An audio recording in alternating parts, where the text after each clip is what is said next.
கர்த்தருடைய பரிசுத்த நாமத்திற்கு மகிமை உண்டாகட்டும். மீண்டும் தேவனுடைய வார்த்தையை இவர்களோடு பகிர்ந்து கொள்வதிலே மிகுந்த மகிழ்ச்சி அடைகின்றேன். அப்போஸ்தலனாகிய பவுலுடைய ஜெபத்தை குறித்து பல நாட்களாக நாம் தியானித்து கொண்டிருக்கிறோம். எபேசியர் 1ஆம் அதிகாரம் 17ஆம் வசனத்திலிருந்து நாம் பார்க்கிறோம். கர்த்தராகிய இயேசு கிறிஸ்துவின் தேவனும் மகிமையின் பிதாவுமானவர் தம்மை அறிந்து கொள்வதற்கான ஞானத்தையும் தெளிவையும் அளிக்கிற ஆவியை தந்திருக்க வேண்டும் என்றும், தாம் நம்மை அழைத்ததினாலே நமக்கு உண்டாயிருக்கிற நம்பிக்கை என்னதென்றும், பரிசுத்தவான்களிடத்தில் தமக்கு உண்டாயிருக்கிற சுதந்திரத்தினுடைய மகிமையின் ஐஸ்வர்யம் என்னதென்றும் என்று சொல்லி பிரகாசமுள்ள மனக்கண்களை தர முடியாது வேண்டிக் கொள்கிறேன் என்று முடிக்கிறார். அருமையானவர்களே, தேவனை குறித்து அவர் யார், எப்படிப்பட்டவர், இந்த வேதத்தை குறித்து அறியத்தக்கதாக தேவன் தானே ஒரு மனிதனுக்கு பிரகாசமுள்ள மனக்கண்களை கொடுக்க வேண்டும் என்று நாம் பார்க்கிறோம். நாம் கடந்த நாட்களிலே பார்த்தோம், தேவன் யார் என்று பார்த்தோம், தேவன் நல்லவர் என்று பார்த்தோம், அவர் ஒருவரையும் கடிந்து கொள்ளாதவர் என்று பார்த்தோம், அவர் நன்றி கட்டவர்களுக்கும் துரோகிகளுக்கும் நன்மை செய்கிறார் என்று பார்த்தோம். சாராளின் அடிமைப்பெண்ணாகிய ஆகார் வயிற்றிலே துஷ்டன் இருந்த போதிலும், துஷ்டன் என்றே சொல்லி அப்படி இருந்த போதிலும் கூட நான் மிகவும் ஆசீர்வதித்து பெருகச் செய்வேன் என்று நாம் பார்த்தோம். நல்லோர் மேலும் தீயோர் மேலும் மழையை வருஷிக்கப்படுகிறது என்று நாம் பார்த்தோம். பின்பு தேவன் நம்மை அழைத்ததினாலே நமக்கு கிடைக்கிற நம்பிக்கை, அதாவது இயேசு ஒரு மனுஷனை அழைக்கிறார் என்று பார்த்தோம். பிதாவாகி தேவன் இயேசு கிறிஸ்து மூலமாக அழைத்தார். ஒவ்வொரு மனிதர்களையும் அழைக்கிறார். ஒருவர் கூட கட்டுப்போவது தேவனுடைய சித்தமில்லை. வருத்தப்பட்டு பாரம் சுமக்கிறவர்களே, நீங்கள் எல்லோரும் இடத்துல வாருங்கள் என்று அழைக்கிறார். அழைப்பு என்பது எல்லாருக்கும் சொந்தம். அந்த அழைப்பை ஏற்று விசுவாசித்து அவர் வருகின்ற பொழுது அவருக்கு கிடைக்கின்றதான, அந்த மக்களுக்கு கிடைக்கிறதான காரியம் என்ன? இலவசமாக பாவ மன்னிப்பு என்று பார்த்தோம், இலவசமாக நீதி, இலவசமாக பரிசுத்தம், ஒன்றும் செய்ய வேண்டியது, எல்லாமே இலவசம்.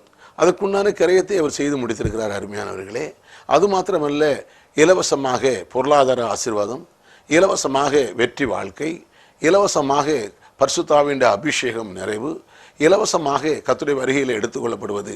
இதை குறித்து நாம் தொடர்ச்சியாக பார்க்கிறோம், பார்த்து கொண்டிருக்கிறோம், பார்க்க போகிறோம். கர்த்தருடைய நாமம் மகிமைப்படுவதாக. தான் நம்மை அழைத்ததினாலே நமக்கு உண்டாயிருக்க நம்பிக்கை, அதை அந்த அழைப்பு ஏற்றுக்கொள்ளும் பொழுது 1 கொரிந்தியர் 1ஆம் அதிகாரத்திலே வாசித்தோம் அல்லவா, தன்னுடைய குமாரனோடு ஐக்கியமாக இருப்பதற்கு அழைத்த தேவன் உண்மையுள்ளவர். குமாரனோடு ஐக்கியமாக இருக்க வேண்டும். குமாரனுடைய ஆசீர்வாதத்தோடு, அவருடைய பிரசன்னத்தோடு, அவருடைய சகல அதோடு ஐக்கியப்பட்டு அவருக்கு அத்தனை ஆசீர்வாதங்களும் நமக்கு தேவன் இயேசு கிறிஸ்து மூலமாய் நமக்கு தருகிறார்னு நாம் பார்க்கிறோம். கர்த்தருடைய நாமம் மகிமைப்படட்டும். இந்த அழைப்பு இலவசம் என்று சொன்னேன். இந்த தேவனுடைய பிள்ளை என்று நான் சொன்னேன். இந்த தேவனுடைய பிள்ளை என்று இயேசுவை விசுவாசித்தாலே நமக்கு கிடைக்கிறது என்று நான் சொன்னேன். அதே சமயத்திலே நமக்கு இலவசம் என்று சொன்னாலும் அது சீப்பானது இல்லை. அதற்கு தேவன் ஒரு பெரிய கரியத்தை கொடுத்திருக்கிறார். அதை குறித்து ஒரு அறிவு இருக்க வேண்டும். கர்த்தருக்கு நமக்கு கொடுத்த இந்த ரட்சிப்பு இலவசமாக இருந்த போதிலும், நமக்கு கொடுத்த அபிஷேகத்தை ஆண்டவரை விசுவாசிப்பதனால இலவசம் வருவதாக இருந்தாலும் அது சீப்பானதல்ல. அன்றைக்கி இலவசம் சொன்ன உடனே எல்லாரும் சீப்பாக நினச்சிட்டு வரமாட்டேங்கிறாங்க. ஆனால் இது இலவசம், நம்மளால முடியாது, தலைகளினாலும் முடியாது. ஆகையினாலே தேவாதி தேவனே நமக்கு இதை கொடுப்பதற்காக அதற்குண்டான கிரயத்தை, அதற்குண்டான தியாகத்தை அவர் செய்திருக்கிறார். ஆகையினால் இது சீப் அல்ல. அதை குறித்து நாம் விளங்கிக் கொள்ள வேண்டும். இன்றைக்கு நான் வாசிக்க முடியாத சில வசனங்களை நான் உங்களுக்கு சொல்கிறேன். நாம் தேவனுடைய பிள்ளையாக வேண்டும் என்றால் அதற்கு முன்பாக வேதம் சொல்கிறது, யோவான் 8ஆம் அதிகாரத்திலே பாவம் செய்கிறவன் பாவத்துக்கு அடிமையாக இருக்கிறான். இஸ்ரவேல் மக்களை பார்த்து சொன்னார், நீங்கள் ஆபிரகாமின் சந்ததி என்று நான் அறிவேன், ஆனாலும் நீங்கள் பாவம் செய்கிறபடியினாலே பாவத்துக்கு அடிமையாக இருக்கிறீர்கள். 8:44 சொல்கிறார், நீங்கள் உங்கள் பிதாவாகிய பிசாசினால் உண்டானவர்கள் என்று இஸ்ரவேல் ஜனங்களை பார்த்து சொல்கிறார். ஆனால் இஸ்ரவேல் ஜனங்கள் என்ன சொல்கிறார்கள்? நாங்கள் வேசித்தனத்தில் பிறந்தவர்கள் அல்ல, நாங்கள் ஒரு காலும் ஒருபோதும் ஒருவருக்கு அடிமை இல்லை என்று சொல்கிறார்கள். நாங்கள் ஆபிரகாமின் சந்ததி என்று மேன்மை பாராட்டி கொண்டிருக்கிறார்கள். ஆனால் என் ஆண்டவராக இயேசுக்கு சொல்கிறார், இல்லை, பாவம் செய்கிறவன் பிசாசினால் உண்டானவராக இருக்கிறான், உங்கள் தகப்பன் பிசாசு என்று சொல்கிறார். அப்படியானால் பாவம் செய்தபடியினாலே மனிதன் பிசாசுக்கு அடிமையாகிவிட்டான். அப்போ இந்த பிள்ளை என்ற நிலை சும்மா வந்துட முடியாது, அதற்கு ஒரு கிரையம் கொடுக்க வேண்டியதாக இருக்கிறது. ஆகையினாலே இதை குறித்து நாம் சில வசனங்களை நாம் பார்க்கின்ற போகிறோம். அருமையானவர்களே, லேவியராகம புஸ்தகம் 17ஆம் அதிகாரத்திலே, லேவியராகம புஸ்தகம் 17ஆம் அதிகாரத்திலே 11ஆம் வசனத்தை நான் வாசிக்கட்டும். அதிலே 17-11 மாம்சத்தின் உயிர் இரத்தத்தில் இருக்கிறது என்று சொல்கிறார். நான் அதை உங்களுக்கு பலிபீடத்து மேல் உங்கள் ஆத்துமாக்களுக்காக பாவ நிவர்த்தி செய்யும்படி கட்டளையிட்டேன். ஆத்மாவிற்கு பாவ நிவர்த்தி செய்கிறது இரத்தமே. அதாவது ஒரு மனிதன் பிசாசின் பிடியிலிருந்து பாவத்திலிருந்து மீட்கப்படுவதற்கு ஒரு கிரையம் கொடுக்க வேண்டியதாக இருக்கிறது. அதற்கு அந்த பாவத்தை நிவர்த்தி செய்வது இரத்தம் என்று இங்கே சொல்கிறார். லேவியரா புஸ்தகத்திலே மீண்டும் நாம் பார்க்கின்ற பொழுது அதே அதிகாரம் 14ஆம் வசனத்திலே எப்படி சொல்கிறார், சகல மாம்சத்திற்கும் இரத்தம் உயிராயிருக்கிறது. அப்படியானால் என் ஆண்டவராய் இயேசு கிறிஸ்து தன் இரத்தத்தை கொடுத்து தன் உயிரை கொடுத்து அவர் நம்மை வாங்கியிருக்கிறார். இயேசுநாதர் கல்வாரி சிலுவையிலே நம் இரத்தத்தை சிந்தினார் என்று நாம் பார்க்கிறோம். சரி, தேவனுடைய வார்த்தையிலிருந்து இன்னும் சில காரியங்களை பார்ப்போம். பழைய உடன்படிக்கையிலே மனிதர்கள் பாவம் செய்கின்ற பொழுது அவர்கள் சில காரியங்கள் அவர்கள் சுத்திகரிப்பதற்காக பல பலிகளையும் சடங்குகளையும் வைத்திருந்தார். எண்ணாகமம் புஸ்தகத்திலே 19ஆம் அதிகாரத்திலே அங்கே அந்த 4ஆம் வசனத்தில் பார்க்கின்ற பொழுது அந்த கடாரியை பற்றி பேசப்படுகிறது, அது கொல்லப்படுவதை பற்றி பேசப்படுகிறது, அந்த இரத்தத்தை எடுத்து தெளிக்கப்படுவதை பற்றி பேசப்படுகிறது, அதை சுட்டரிக்கப்படுவதை பற்றி பேசப்படுகிறது, அந்த கடாரியின் சாம்பல் எப்படி சுத்திகரிக்கும் என்று சொல்லி பல சடங்குகளை அவர் சொல்லிக் கொண்டிருக்கிறார். கர்த்தருடைய நாமம் மையப்படுவதாக. அருமையானவர்களே, அப்படியானால் புதிய இந்த பலிகள் எல்லாம் இயேசு கிறிஸ்து சிலுவையிலே மரித்தபடியினாலே அவர் சிந்திய இரத்தத்தினாலே நமக்கு பாவம் மன்னிப்பு உண்டாயிற்று என்று நாம் பார்க்கிறோம். இந்த பலிகள் எல்லாம் இயேசு கிறிஸ்து பலியாக போவதற்கு ஒரு நிழலாட்டமாகத்தான் இருந்தது. ஆனால் குறிப்பிட்ட காலங்கள் வந்தபோது இயேசு நமக்காக பலியானார். இதைத்தான் எபிரேயர் புத்தகம் 9ஆம் அதிகாரத்திலே சில காரியங்களை நாம் வாசிக்கிறோம். எபிரேயர் 9ஆம் அதிகாரத்திலே இப்படியாக 11ஆம் வசனத்தை நான் வாசிக்கட்டும். கிறிஸ்துவானவர் வரப்போகிற நன்மைகளுக்குரிய பிரதான ஆசாரியராய் வெளிப்பட்டு கையினால் செய்யப்பட்டதாகிய இந்த சிருஷ்டி சம்பந்தமான கூடாரத்தின் வழியாக அல்ல, பெரிதும் உத்தமமான கூடாரத்தின் வழியாகவும் இவ்வெள்ளாட்டுக்கடா இளங்காலை இவர்கள் இரத்தத்தினால அல்ல, தம்முடைய சொந்த இரத்தத்தினாலும் ஒரே தரம் மகாபரிசுத்த ஸ்தலத்திலே பிரவேசித்து நித்திய மீட்பை உண்டு பண்ணினார். அன்றைக்கு தேவனுடைய பிள்ளை என்றதான ஒரு காரியம் எப்படி வருகிறது, அந்த இயேசு கிறிஸ்துவின் இரத்தத்தினாலே அவர் அதற்குண்டான கரையத்தை செலுத்தினபடியினாலே அவரை விசுவாசித்து நாம் ஏற்றுக்கொள்ளும் பொழுது நமக்கு நித்தியமான மீட்பு இலவசமாக நமக்கு கிடைக்கிறது. நாம் செஞ்ச செயல்னால அல்ல, நம்முடைய தியாகத்தினால் அல்ல, அது இயேசுநாதருடைய தியாகத்தினால் வருகிறது. இங்கே வாசிக்கிறோம், அந்த சொந்த இரத்தத்தினாலே தன்னுடைய சொந்த இரத்தத்தினாலே ஒரே தரம் மகாபரிசுத்த ஸ்தலத்தில் பிரவேசித்து நிரந்தரமான மீட்பை நமக்கு கொண்டு பண்ணினார். மீட்புங்கிறது நிரந்தரமான மீட்பு, எல்லா காரியங்களிலும் மீட்பு. அதுதான் சுவிசேஷம். இன்னைக்கு பழைய ஏற்பாடு காலத்திலே பாவம் செய்கிற போது ஒவ்வொரு நாளும் பலிகளை செலுத்தி கொண்டிருந்தார்கள். அந்த பலிகள் நிறுத்தப்படவில்லை. ஆனால் இயேசு கிறிஸ்துவினுடைய ஒரே பலியினாலே ஒரே தரம் பிரவேசித்து தன் முழு ரத்தத்தை சிலுவையிலே சிந்தி நமக்கு ஒரு நித்திய மீட்பை உண்டு பண்ணினார். அப்படியானால் இயேசு கிறிஸ்துவை ஒரு மனிதன் ஆண்டவராக இரட்சகராக ஏற்றுக்கொள்ளும் பொழுது அவன் எப்படி பிள்ளையாக மாறுகிறான்?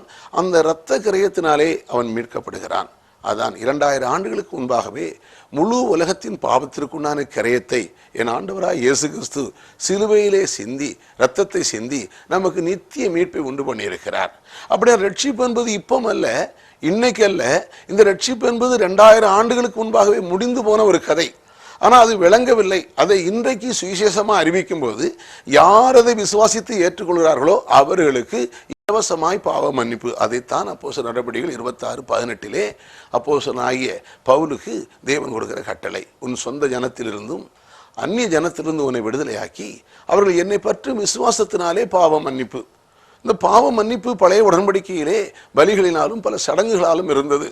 அருமையானவர்களே, இன்றைக்கு சத்தியத்தை விளங்கி கொண்டால் இயேசு கிறிஸ்து நமக்கு தன்னுடைய சொந்த இரத்தத்தினாலே ஒரு நித்திய மீட்பை உண்டு பண்ணியிருக்கிறார் என்றதான ஒரு காரியத்தை விளங்கி கொண்டும் நாம் விசுவாசித்து ஏற்றுக்கொள்ளும் பொழுது நாம் மீட்கப்படுகிறோம், நாம் மீட்கப்பட்டிருக்கிறோம். ஆகையினாலே நாம் தேவனுடைய எல்லா ஆசீர்வாதத்தையும் பெற்றுக்கொள்வதற்கு அந்த பிள்ளை என்ற உரிமையை தேவன் தந்திருக்கிறார். நமக்கு அது சொந்தம். சரி, சில வருடங்களுக்கு முன்பாக நான் உங்களுக்கு ஒரு காரியத்தை சொல்லட்டும். என்னுடைய கம்பெனியிலே நடந்த ஒரு காரியத்தை சொல்கிறேன். நான் ஒரு நாள் மாலை வேளையிலே என்னுடைய வீட்டுக்கு வேண்டியதான மீன் வாங்கிட்டு வரலாம் என்று சொல்லி நான் மார்க்கெட்டுக்கு கிளம்பினேன். அப்பொழுது என் மனைவி சொன்னார்கள், ஐயா, நீங்கள் மீன் வாங்குவது இருக்கட்டும், இன்றைக்கு நம்முடைய வீட்டில் இருக்கிற நம்முடைய பிள்ளைகளுக்காக செவியுங்கள். ஏனென்றால் இந்த பிள்ளைகள் வந்த காலத்திலிருந்து கவனித்து பாருங்கள், நம்முடைய பிசினஸிலே பல தொய்வுகள் ஏற்படுகிறது, மேலும் மேலும் நஷ்டம் ஏற்படுகிறது. ஆகையினாலே நம்முடைய பிள்ளைகளை எல்லாம் கூட்டி வைத்து இன்றைக்கு ஜெபம் பண்ணுங்கள் என்று சொன்னார். அதாவது என்னுடைய அண்ணன் பிள்ளைகள் எங்கே என்னிடத்தில் தங்கியிருந்து வேலை செய்து கொண்டிருந்தார்கள். நான் ஒரு சிறிய தொடப்ப கம்பெனி வைத்திருக்கிறேன். அதாவது வீடு பெருக்குகிற தொடப்பம் கம்பெனி வைத்திருக்கிறேன். அதிலே பல நஷ்டங்கள் ஏற்பட்டு கொண்டிருந்தது. உடனடியாக அவர் சொன்னார்கள், உங்கள் அண்ணன் பையங்கள் வந்த நாளிலிருந்து பாருங்கள், பல நஷ்டங்களும் தொய்வுகளும் காணப்படுகிறது. ஆகையினாலே இன்றைக்கு ஜெபியுங்களே என்று சொன்னான். நான் உடனடியாக என்னுடைய சின்ன கம்பெனியிலே என் வீட்டோடு சேர்ந்து நாங்கள் ஒரு பாயை போட்டு நாங்கள் ஜெபிக்க ஆரம்பித்தோம்.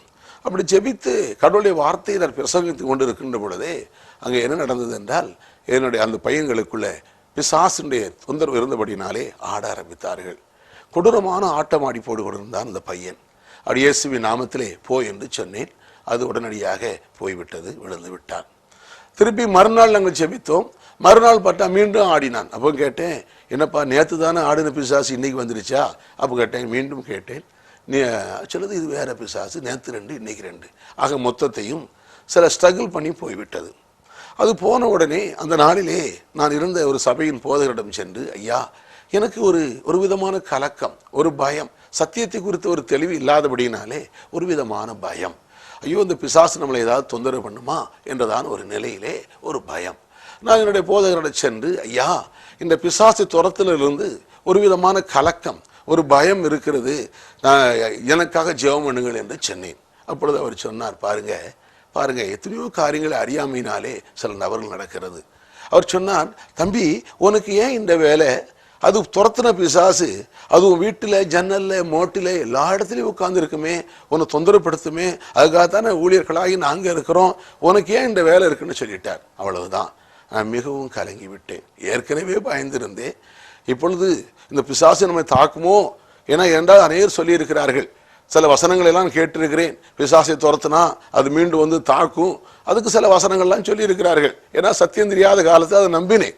அருமையானவர்களே, ஆகையினால இப்பொழுது இந்த தேவ ஊழியர்கள் சொன்ன உடனே நான் மிகவும் கலங்கினேன், மிகவும் பயந்தேன். அப்பொழுது நான் டிவிஎஸ் கம்பெனியிலே நான் வேலை செய்து கொண்டிருந்தேன். பயத்தோடும் கலக்கத்தோடும் என்னுடைய வேலை செலுத்தும் போது எனக்குள்ளே ஒரு பயம் அது ஆழமாக இருந்து கொண்டே இருந்தது.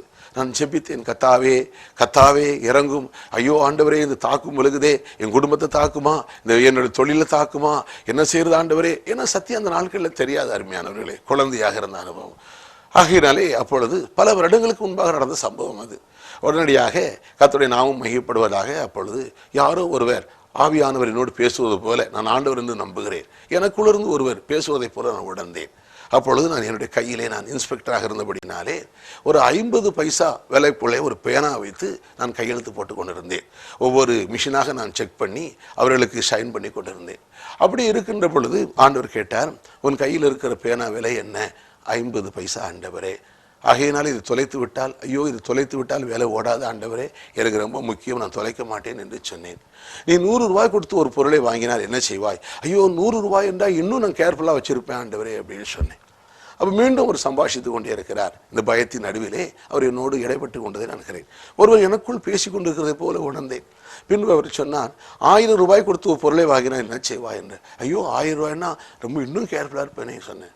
அப்போ கேட்டார், 1 லட்சம் ரூபா கொடுத்து ஒரு பொருளை வாங்கினால் நீ என்ன செய்வாய்? ஐயோ 1 லட்சம் கொடுத்து நான் வாங்கியிருந்தா இன்னும் அந்த பொருளை எவ்வளோ விசேஷவிதமாக பாதுகாப்பேன் என்று சொன்னார். அதற்கு பிறகு இன்னொரு கேள்வி கேட்டார், அப்படியானால் பல கோடி ரூபாய் கொடுத்து ஒரு பொருளை வாங்கியிருந்தால் நீ என்ன செய்வாய்? ஓ ஆண்டவரே, பல கோடி ரூபாய் கொடுத்து வாங்கக்கூடிய அளவுக்கு எனக்கு வசதி இருக்குமானா அதை பாதுகாப்பதற்கு, அதற்கு காவல் பண்ணுவதற்கு, அதுக்குண்டான மிலிட்ரி, அதுக்குண்டான வாட்ச்மேன், அதுக்குண்டான எல்லா வித ஏற்பாடுகளும் செய்வேன் என்று நான் சொன்னேன். அப்பொழுதுதான் ஆண்டவர் சொன்னார், ஒரு வசனத்தை என்கிட்ட சொன்னார். அந்த வசனத்தை நான் உங்களுக்கு வாசிக்கட்டும். அருமையானவர்களே, 1 பேதுருவிலே அந்த வசனம் இருக்கிறது. பாருங்கள், 1 பேதுரு 18ஆம் அதிகாரத்திலே ஆண்டவர் அந்த நாளிலே என்னோடு பேசினார். அவர் சொன்னான், 1 பேதுரு 1ஆம் அதிகாரம் 18-19, நீங்கள் உங்கள் முன்னோர்களால் பாரம்பரியமாய் நீங்கள் அனுசரித்து வந்த வீணான நடத்தையிலிருந்து அழிவுள்ள வஸ்துக்களாகிய வெள்ளியினாலும் பொன்னினாலும் மீட்கப்படாமல், 19ஆம் வசனத்தை வாசிக்கிறேன், குற்றமில்லாத மாசற்ற ஆட்டுக்குட்டியாகிய கிறிஸ்துவின் விலையேறப்பட்ட இரத்தத்தினாலே மீட்கப்பட்டீர்கள் என்று அறிந்திருக்கிறீர்களே. மீட்கப்பட்டீர்கள் என்று அறிந்திருக்கிறீர்களே இந்த வசனத்தை சொன்னார். அதாவது மகனே, நீ ஒரு 50 பைசா பேனா தொலைச்சா அது வருத்தப்படுவேன் என்று சொல்கிறாய், பல கோடி ரூபாய் கொடுத்து ஒரு பொருளை வாங்கினால் நான் பாதுகாப்பேன் என்று சொல்கிறாய், நான் உன்னை எப்படி வாங்கினேன் தெரியுமா என்று கேட்டார். நான் பொன்னினாலும் அல்ல வெள்ளியினாலும் அல்ல, என்னுடைய உயிரை கொடுத்து உன்னை வாங்கினேன். ஒவ்வொரு பொருளுக்கும் ஒரு விலை இருக்கிறது. ஒரு ஃபேன் எடுத்தா அதுக்கு ஒரு 500 ரூபாயிலிருந்து 1000 ரூபாய்க்குள்ள விலை இருக்கிறது. ஒரு டிவி எடுத்தா அது 5000 ஒரு 3 லட்சம் ரூபாய் வரைக்கும் விலை இருக்கிறது. ஒவ்வொரு பொருளுக்கும் ஒரு விலை இருக்கிறது. அருமையானவர்களே, இயேசு கிறிஸ்துவின் ரத்தத்துக்கு விலை என்ன தெரியுமா? இந்த வானத்தை பூமி உண்டாக்குன தேவகுமார ரத்தத்துக்கு விலை என்னன்னு தெரியுமா? நிகரல்லாத தேவனுடைய ரத்தம். ஆகையினாலே ஆண்டவர் என்னோடு பேசினான். ஒரு ஆவியான உள்ள இருந்து பேசுறது போல ஒரு சத்தம் கேட்டது. சொன்னார், உன்னுடைய விலை என்ன தெரியுமா? உன்னை நான் எப்படி மீட்டேன்னு தெரியுமா? நான் பொன்னினாலும் வெள்ளியினாலும் அல்ல, உன்னுடைய பக்தி சக்தி உபவாசம் கண்ணீர் ஆனால் அல்ல, என்னை விசுவாசித்து இடத்துல வந்தாய், என்னுடைய வேலை என் ரத்தத்தை கொடுத்து நான் உன்னை இலவசமாக என்னை மீட்டேன். ஆகினாலே என்னுடைய ரத்தத்துக்கு விலை ஏதாவது உன்னால் சொல்ல முடியுமா?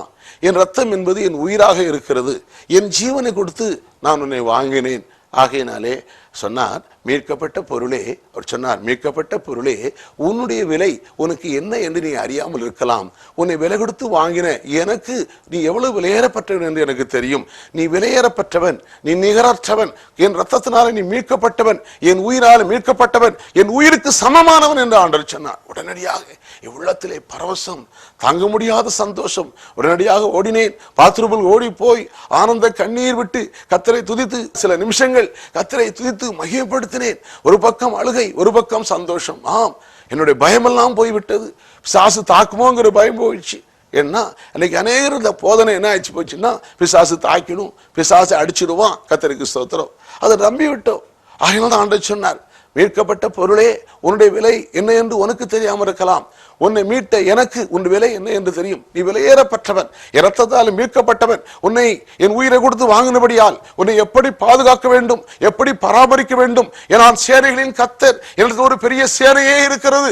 நீ ஆகையினாலே அவர்கள் சொன்னார்கள் இவர்கள் சொன்னார்கள் பயப்படாதே, என்னை விசுவாசித்தால் நான் உன்னை தெய்வீக பாதுகாப்போடு உன்னை பாதுகாப்பேன் என்று கர்த்தர் சொன்னார். அருமையானவர்களே, உடனடியாக எல்லா பயங்களும் நீங்கியது. எத்தனை பேர் விசுவாசிக்கிறீர்கள்? இது எனக்கு மாத்திரமல்ல, என் வார்த்தை கேட்கிற உங்களுக்கும் அதுதான். இயேசு கிறிஸ்துவை விசுவாசித்து ஏற்றுக்கொள்ளும் பொழுது இந்த பிள்ளை என்ற அந்தஸ்து எப்படி வருகிறது? இயேசு கிறிஸ்துவின் ரத்தத்தினாலே விலைக்கிரயமாய் கொள்ளப்பட்டீர்கள், இப்படி சொல்லலாம். ஏனென்றால் ஒரு மனிதனுடைய அந்த ஒரு ஜீவன், அந்த ரத்தம் அவருடைய ஜீவனாக இருக்கிறது. கர்த்தர் நாமம் மகிமைப்படுவதாக. அப்படியானால் இயேசு கிறிஸ்து தன் ஜீவனை கொடுத்து உங்களை வாங்கி இருப்பார்கள் என்றால், ஒரு தட்டிலே இயேசுவும் மறு தட்டிலே நீங்களும் உட்கார்ந்தால் ரெண்டும் சமந்தானே. கர்த்தருக்கு ஸ்தோத்திரம். உதாரணமாக ஒரு 20,000 ரூபாய் கொடுத்து ஒரு டிவி வாங்கணும் என்றால் அந்த 20,000ம் அந்த டிவியும் சமமாக இருக்கிறது. கர்த்தர் நாமம் மகிமைப்படுவதாக. 1000 ரூபாய் கொடுத்து ஒரு ஃபேன் வாங்கினா 1000 ரூபாயும் அந்த ஃபேனும் சமமாக இருக்கிறது. அதுபோலதான் இயேசுநாதன், அதான் பிதாவாகி தேவன் இயேசு கிறிஸ்து ரத்தத்தினாலே நம்மை மீட்டபடினாலே, நாம் இயேசுவின் ஜீவனை கொடுத்து வாங்கினபடினாலே, ஒவ்வொரு தேவனுடைய பிள்ளையும், இயேசுவை ஏற்றுக்கொண்ட ஒவ்வொரு தேவனுடைய பிள்ளையும், அவரை விசுவாசிக்கிற ஒவ்வொரு தேவனுடைய பிள்ளையும் இந்த சத்தியத்தை விளங்கிக் கொண்டால், நான் இயேசுவின் ரத்தத்தினாலே விலை கொடுத்து வாங்கப்பட்டவன். அப்படியானால் ஒரு தராசிலே இயேசு, மறு தராசிலே நான் இருந்தால் இரண்டும் சமம் என்று நீங்கள் விசுவாசிக்க வேண்டும். ஆகையினால் தான் புதிய ஏற்பாட்டு சத்தியம் இது மேலான சத்தியம். நீங்கள் புழுக்கள் அல்ல, நீங்கள் கழுதைகள் அல்ல, குப்பைகள் அல்ல, நீங்கள் தூசி அல்ல, மண் அல்ல, விசேஷமானவர்கள், விலையேறப்பட்டவர்கள், தேவனுடைய பிள்ளைகள், இயேசு ரத்தத்தாலே மீட்கப்பட்டவர்கள். ஆசீர்வாதம் உங்களுக்குரியது, சுகம் உங்களுக்குரியது, செழிப்பு உங்களுக்குரியது. தொடர்ந்து கேளுங்கள். கர்த்தர் நாமம் மகிமைப்படும்படியாக சில காரியங்களை சொல்லித் தருகிறேன். கர்த்தருக்கு ஸ்தோத்திரம். இதைத்தான் 1 கொரிந்தியர் 6ஆம் அதிகாரத்திலே பவுல் இப்படி சொல்லுகிறார். 6:17, அப்படியே கர்த்தரோடு இசைந்திருக்கிறவனும் அவருடனே ஒரே ஆவியா இருக்கிறான். அதாவது கர்த்தரோடு, அவருடைய வார்த்தையோடு இசைந்திருக்கிறவங்க. இன்னைக்கு மனதுல பல எண்ணங்கள் வரலாம். அவங்க என்ன சொல்றாங்க, இவங்க என்ன சொல்றாங்க, அதான் ஆண்டவர் சொன்னாரு, அவர் என்ன சொன்னாரு, இவர் சொன்னாரு, அந்த இல்ல, நான் என்ன சொன்னேன், என் வேதவசனம் என்ன சொல்கிறது, நீ விசுவாசித்தா மகிமையை காண்பா. ஆகையினால் இங்க என்ன வாசிக்கிறோம்? கர்த்தரோடு இசைந்திருக்கிறவன் அவரோடு ஒரே ஆவியாக இருக்கிறான். அந்த தேவன் ஆவியாக இருக்கிறான், மனிதன் ஆவியாக இருக்கிறான். அவனுக்கு ஒரு ஆத்மா இருக்கிறது. சரீரம் என்ற குட்டிலே வாழ்ந்து கொண்டிருக்கிறேன். என்னுடைய பெயர் பிரான்சிஸ். வெளியிலே காண்கிற தோற்றம் அல்ல பிரான்சிஸ், உள்ளே இருக்கிற ஆவி மனிதனுக்கு பேர் தான் பிரான்சிஸ். அவனுக்கு ஒரு ஆத்மா இருக்கிறது.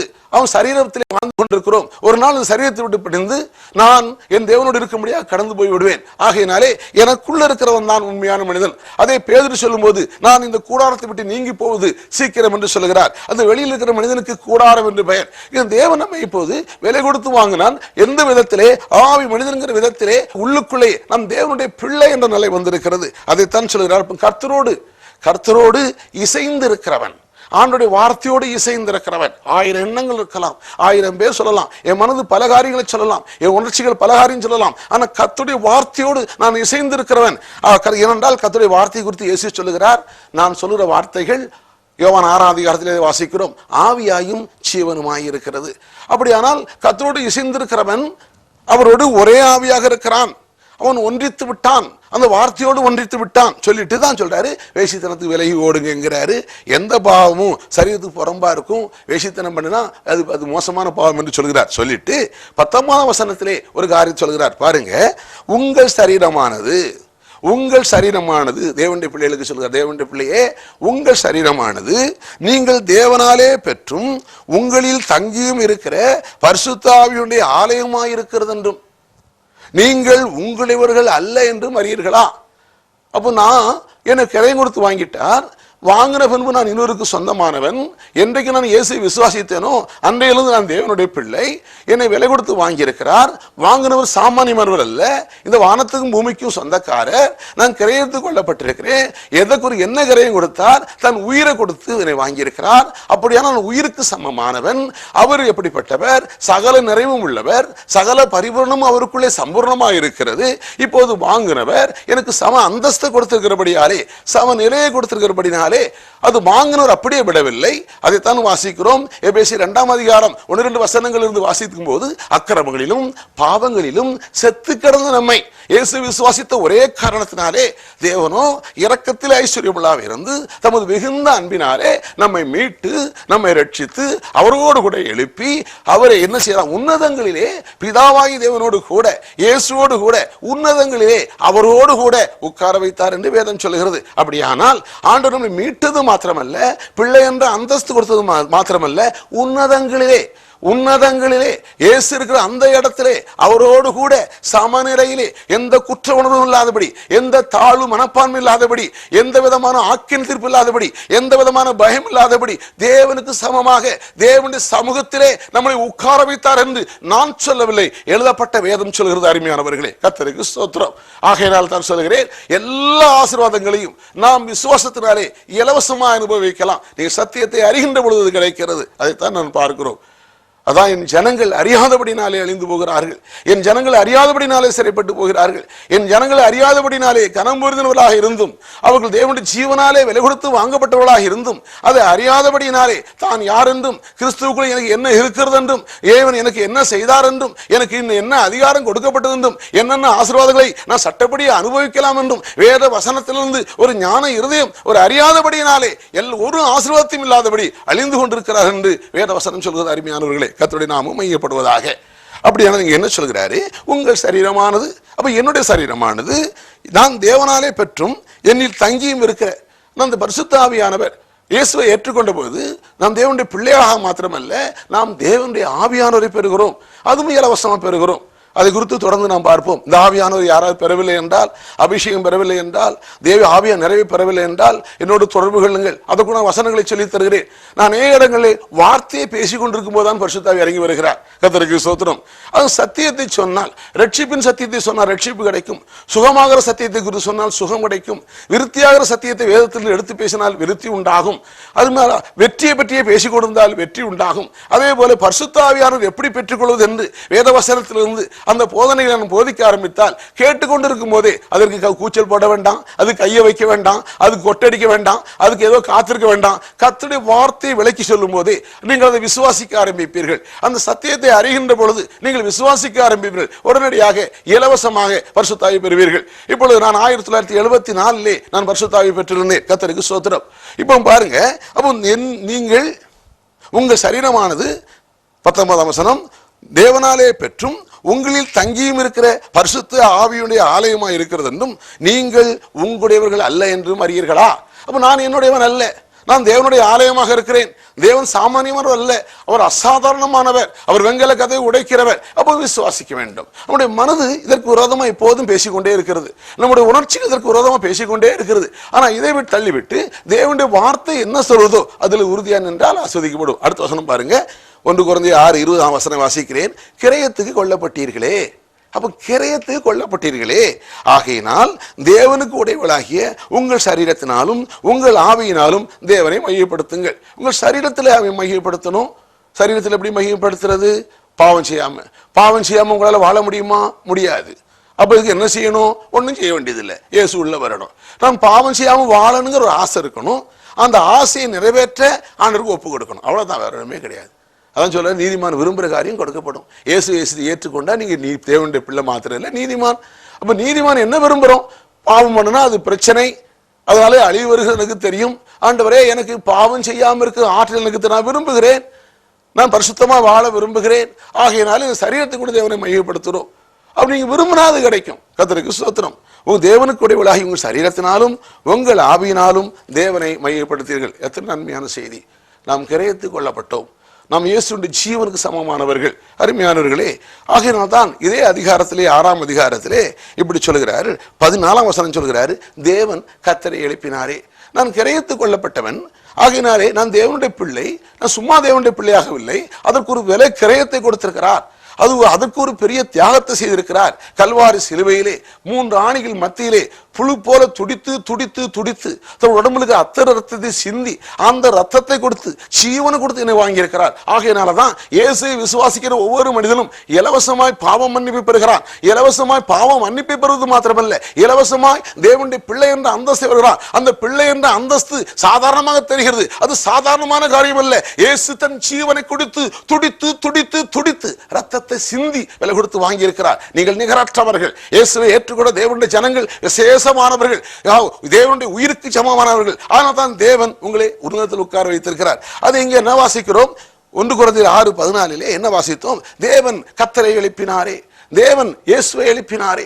பாதாளம் சென்றார், முழு உலகத்தின் பாவத்தை சேர்ந்து பாதாளம் சென்றார். பாதாளம் போனவரை ஒருவரும் மேலே வர முடியாது. ஆனால் தேவன் 3ஆம் நாளிலே தன்னுடைய வல்லமை உபயோகித்து அவர் எழுப்பினார். அருமையானவர்களே, நீங்கள் இயேசுவை ஏற்றுக்கொண்ட போது அவரோட ஐக்கியமா இருக்கிறபடினாலே, நீங்கள் தேவனுடைய வார்த்தையை விசுவாசிக்கின்ற போது, ஒருவேளை உங்க வாழ்க்கை பாதாளத்தை விட கொடுமையாக இருக்கலாம். என் வாழ்க்கை பாதாளம் தான், இனி என் வாழ்க்கையில் எழும்பவே முடியாது, இல்ல கடல்ல எழும்பவே முடியாது, இல்ல இந்த பாவத்தை விடவே முடியாது. இல்லை அருமையான தேவனுடைய ஜனமே, இயேசுவை விசுவாசி தேவன் இயேசுவை எழுப்பினாரே, உங்களையும் நீங்க விசுவாசித்தால் தன்னுடைய வல்லமையினாலே எழுப்புவார்.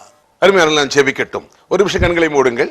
ஆண்டவரே, நன்றியோடு நாங்கள் ஸ்தோத்திரிக்கிறோம். இன்றைக்கு முன்னாடி மக்கள் வார்த்தை கேட்டிருக்கிறார்கள். இவர்கள் சாதாரணமானவர்கள் அல்ல. தேவன் அழைத்ததுபடினாலே, அந்த அழைப்பை ஏற்றுக்கொண்டபடினாலே அவர்கள் ஆண்டவரே இயேசு கிறிஸ்துவின் ரத்தத்தாலே விலை கொடுத்து வாங்கப்பட்டவர்கள் என்றதான ஒரு சத்தியத்தை அறிவித்திருக்கிறேன்.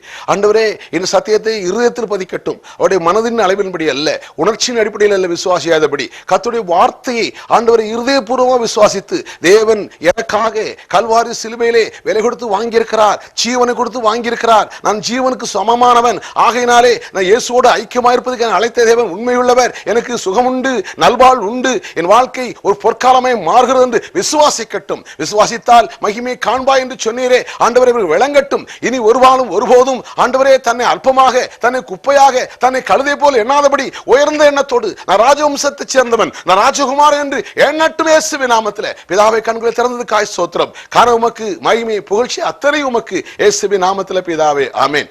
பிரியமானவர்களே, தொடர்ந்து சத்தியத்தை கேளுங்கள், மற்றவர்களுக்கு அறிமுகப்படுத்துங்கள். சந்தேகம் இருந்தால் என்னோட தொடர்பு கொள்ளுங்கள்.